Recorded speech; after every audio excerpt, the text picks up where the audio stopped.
नमस्कार, देशकाल प्लस में आपका स्वागत है। मैं हूं मुकेश कुमार। दोस्तों, अमेरिका और यूरोप में ये बहस जोर शोर से चल रही है कि कैसे चीन से मुक्ति पाई जाए। चीन पर जो निर्भरता बढ़ गई है, बढ़ती जा रही है, उसे कैसे खत्म किया जाए। और इसके लिए बड़ी बड़ी रिसर्च हो रही हैं, बड़ी बड़ी योजनाएं बन रही हैं, लेकिन कुछ रास्ता सूझ नहीं रहा है कि चीन पर निर्भरता को पूरी तरह से कैसे समाप्त किया जा सकता है।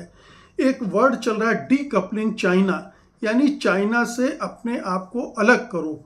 यानी चाइना से जो भी आपकी निर्भरता है चाइना पर, और उनसे कैसे दूरी बनाकर अपने यहाँ उस तरह की व्यवस्था कायम की जाए ताकि चीन पर निर्भरता खत्म हो। तो इसको लेकर बहस चल रही है और इसी संबंध में एक महत्वपूर्ण एजेंसी का रिसर्च आया है जो मैं आज आपसे शेयर करना चाहता हूं। दुनिया की जानी मानी कंसल्टेंसी कंपनी है अर्नेस्ट एंड यंग, और उसकी एक शाखा है EY पार्थेनॉन। उसने एक बड़ा रिसर्च किया है और बड़ा दिलचस्प रिसर्च किया है। उसका कहना ये है कि अगर यूरोप और अमेरिका अगले 25 सालों में, यानी 2025 से 2050 तक पूरे जोर शोर से प्रयास करें चीन की पर निर्भरता खत्म करने के लिए, तो उन्हें 23.6 ट्रिलियन डॉलर खर्च करने पड़ेंगे। मतलब 23.6 खरब डॉलर खर्च करने पड़ेंगे।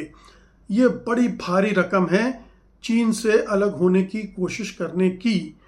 इसमें से अमेरिका को 13.7 ट्रिलियन डॉलर खर्च करने पड़ेंगे, यूरोजोन को 9.1 ट्रिलियन डॉलर, यूनाइटेड किंगडम यानी ब्रिटेन को 800 बिलियन डॉलर खर्च करने पड़ेंगे, और लगभग औसत निकलता है हर साल 940 बिलियन अतिरिक्त खर्च करने पड़ेंगे। ये राशि जो पहले से खर्च की जा रही है उससे अतिरिक्त है, जो चीन से मुक्ति के लिए अभी भी जो कार्यक्रम चला रहे हैं ये देश, उससे भी अतिरिक्त है ये 23.6 ट्रिलियन डॉलर की रकम। और ये GDP का 1.4 से 2% के बराबर है।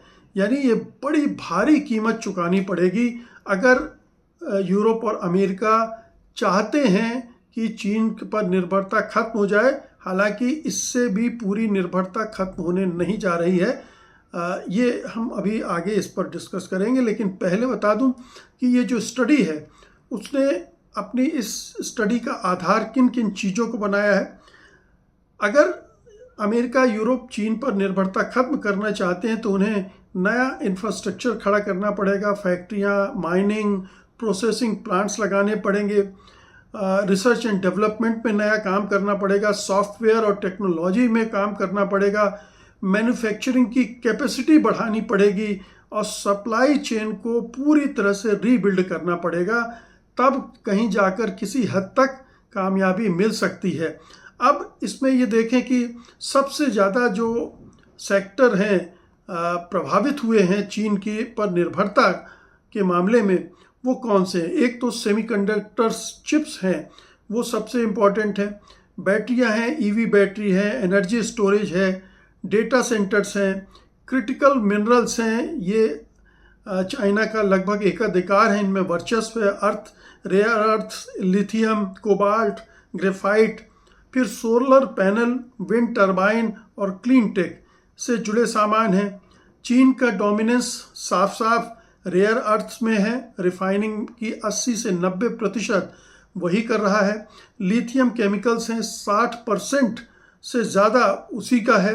बैटरी ग्रेड ग्रेफाइट और मैग्नेट्स बहुत ज़्यादा उसके पास हैं। EV बैटरी और सोलर प्रोडक्शन विश्व में स्तर पर सबसे बड़ा हिस्सा उसका ही है। तो ये जो स्टडी है ये बताती है कि 23.6 ट्रिलियन डॉलर लगेंगे। इन एरिया में काम करना पड़ेगा। और उसका जो चौथा महत्वपूर्ण बिंदु है रिसर्च का, वो कहता है कि खर्च शुरू में कम रहेगा और धीरे धीरे बढ़ेगा, और जो पूरी तरह से डीकपलिंग यानी अलग होने का मामला है वो पूरी तरह से असंभव है। इतना खर्च करने के बाद भी पार्शियल डी रिस्किंग होगी, यानी उस पर निर्भरता से जो खतरे पैदा होते हैं चीन पर निर्भरता से, वो एक किसी हद तक ही कम होंगे, पूरी तरह से संभव नहीं है। स्टडी का 5वां हिस्सा बताता है कि चीन के सामान 20 से 100% तक सस्ते हैं, और अगर इन्हें रिप्लेस करने की कोशिश यूरोप अमेरिका करेंगे तो उनके घरेलू बाजार में कीमतें एकदम से बढ़ जाएंगी। फिर क्रिटिकल सेक्टर्स में कीमतें 1 से 2.5% तक बढ़ सकती हैं, इन्फ्लेशन पर दबाव बढ़ सकता है, और जो बैंक ऑफ इंग्लैंड पर दबाव बढ़ सकता है, और जो ECB बैंक हैं उन पर दबाव बढ़ सकता है। पूर्ण डीकपलिंग जल्दी नहीं हो सकता, क्योंकि चीन के पास प्रोसेसिंग और स्केल दोनों पर एकाधिकार जैसी स्थिति है। सरकारों और कंपनियों को सब्सिडी, ऑटोमेशन, स्किल डेवलपमेंट और अल्टरनेट सप्लाई चेन पर काम करना होगा। मतलब एक बहुत ह्यूमंगस टास्क है जिसको करना पड़ेगा अमेरिका यूरोप के लिए। फिर एक और निष्कर्ष इसका है कि चिप्स और साइंस एक्ट का उदाहरण दिया गया है इसमें, जिसने पहले ही $600 बिलियन से ज़्यादा सेमीकंडक्टर निवेश को आकर्षित किया, लेकिन ये बहुत छोटा सा हिस्सा है। EU और UK कई तरह के कार्यक्रम चला रहे हैं इसके लिए, लेकिन ये स्टडी कहती है कि उससे कोई बहुत फर्क नहीं पड़ रहा, ना पड़ेगा। यही रिसर्च कहता है कि ये जो प्रॉब्लम वेस्ट के लिए पैदा हुई है, अमेरिका यूरोप के लिए, वो उसी की बनाई हुई है। अब अभी पिछले साल ट्रंप ने 145% टैरिफ लगा दिया, और चाइना ने जवाबी एक्सपोर्ट कंट्रोल लगा दिया, जिससे पता चला कि उनकी जो अर्थव्यवस्थाएं हैं कितनी रिस्क पर खड़ी हैं। वो चीन पर दबाव नहीं डाल सकते हैं, ये साफ हो गया। असली समाधान इसका कहना है कि टैरिफ और ट्रेड वार जो छिड़ी गई है उसको बंद करना है, और एक नॉर्मल ट्रेड पार्टनर की तरह चीन को साथ में लेना है।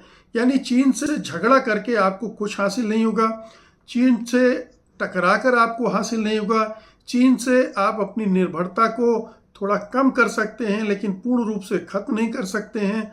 और ऐसी सूरत में जब इतना पैसा खर्च किया जाएगा, लगभग $24 ट्रिलियन, तो उनकी इकोनॉमी पर क्या बोझ पड़ेगा, वहाँ के उपभोक्ताओं पर क्या बोझ पड़ेगा, ये तमाम चीज़ें बहुत चैलेंजिंग हैं। और जिस तरह से चाइना आगे बढ़ रहा है टेक्नोलॉजी में, ख़ास तौर से AI में, क्वांटम कंप्यूटिंग में और बायोटेक्नोलॉजी में, ये 3 क्षेत्र ऐसे हैं, EV का भी आप कह सकते हैं, सोलर पैनल का भी कह सकते हैं, वो उसमें अपनी तेज गति से बढ़त तो जारी रखेगा। ऐसा तो है नहीं कि चीन यहीं पर खड़ा रह जाएगा और यूरोप अमेरिका को निकलने का मौका देगा, आगे निकलने का।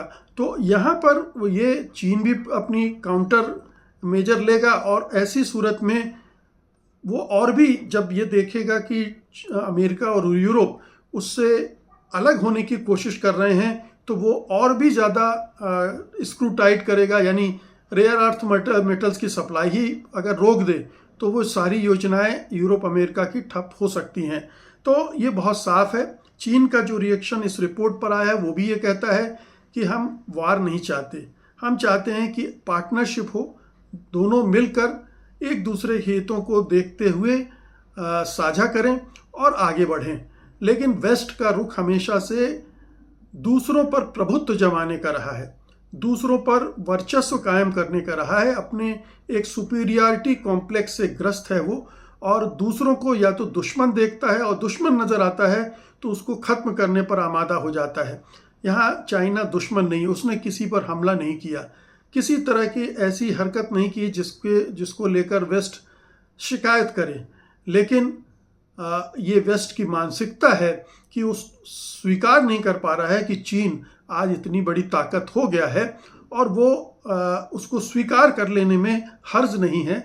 और इसके आगे बढ़कर देखने की ज़रूरत है कि चीन के साथ दोस्ती गांठ कर, दोस्ती करके कैसे हम अपनी स्थिति को भी दुरुस्त कर सकते हैं। बहुत बहुत शुक्रिया आपका, धन्यवाद, नमस्कार।